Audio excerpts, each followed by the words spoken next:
Hola, vamos a hacer este ejercicio del tema 13, el 18, que es un ejercicio que ha aparecido en las pruebas de acceso a grado superior, las pruebas oficiales, en 2013. Nos presentan una tabla y nos dice que esa tabla recoge las faltas de ortografía cometidas en una prueba para 80 alumnos de primaria. En esa tabla aparece en la primera línea la variable, que es el número de faltas, que puede ser 0, 1, 2 o 3. En la segunda fila aparece la frecuencia absoluta. Lo que ocurre es que esa frecuencia absoluta solo nos la dan de un par de valores.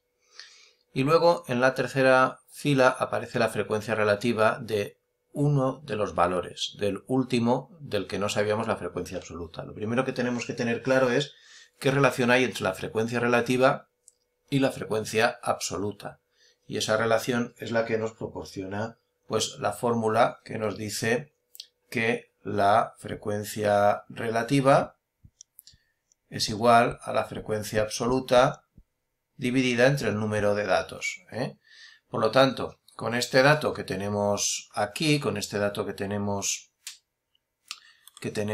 aquí, que nos han dado sobre la frecuencia relativa del tercer valor, podemos utilizarlo para sustituirlo en la fórmula, de tal manera que nosotros aquí podamos escribir 0,1 igual a la frecuencia absoluta, que no sabemos, partido el número de datos, que el número de datos, os recuerdo que nos lo da el problema, aquí son 80 alumnos. Bueno, de tal forma que de aquí despejaríamos la FI mayúscula, pasando el 0,80 multiplicando. Por lo tanto, 0,1 por 80, eso daría la frecuencia absoluta de ese valor. Y eso da 8, ¿vale? Eso da 8. De tal manera que automáticamente nosotros ya podríamos escribir ese valor ahí, 8, ¿vale? Bueno, voy a colocarlo aquí, 8.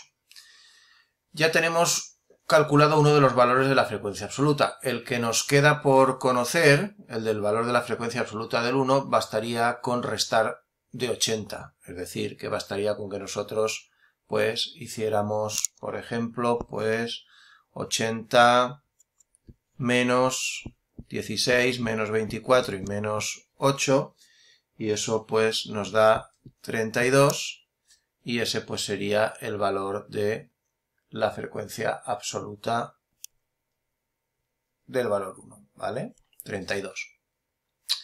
Y luego ya pues para obtener las frecuencias relativas del resto de valores, pues basta con dividir por el número de datos, es decir, el 16 dividido entre 80, pues nos daría 0,2, un quinto o 0,2, y eso pues lo podríamos colocar aquí.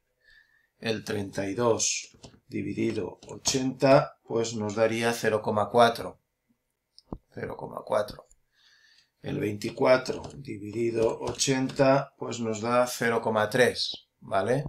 Fijaros que se tiene que cumplir que al sumar todas las frecuencias relativas, 0,2 más 0,4 más 0,3 más 0,1, pues tiene que dar 1, ¿vale? Bueno. Con esto digamos que habríamos hecho el apartado A. Ahora ya el apartado B y el C, que es calcular la media, la varianza y la desviación típica, pues es bastante rutinario. Simplemente se trata de hacer la tablita. Yo prefiero ponerla en vertical. La voy a escribir aquí a la derecha. Voy a poner, por ejemplo, pues aquí XY. Aquí la frecuencia absoluta. Aquí el XY por FI, y aquí el XY al cuadrado por FI. Vale. Y simplemente aquí pues colocaríamos 0, 1, 2, 3. Aquí pondríamos pues 16, 32, 24 y 8. Y aquí ya simplemente se trataría XY por FI de multiplicar. Pues 0 por 16 es 0, 1 por 32, 32, 2 por 24, 48 y 3 por 8, 24. Y para obtener la última columna, que es la que necesitamos para el cálculo de la varianza, basta con multiplicar esta tercera columna otra vez por la primera para obtener el xy al cuadrado. Y al hacer eso, pues aquí obtenemos 0, aquí obtenemos 32, aquí obtenemos 96 y aquí obtenemos 72. Finalmente podríamos obtener los totales de... Bueno, el total de la frecuencia, que ya sabemos que es 80. El total de xy por fi, pues que en este caso da 104. Y el total de la última columna que da 200. De tal manera que ahora simplemente se trataría de aplicar las fórmulas de la media y de la varianza y desviación típica con estos totales, ¿vale?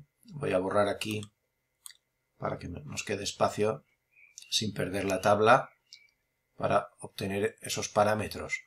El parámetro de centralización, que es la media, y los dos parámetros de dispersión, que es la varianza y la desviación típica. Bueno, la media, pues ya sabemos que para obtenerla es suficiente con dividir este número entre ese otro, es decir, 104 dividido entre 80, y eso nos da 1,3. Eso sería la media.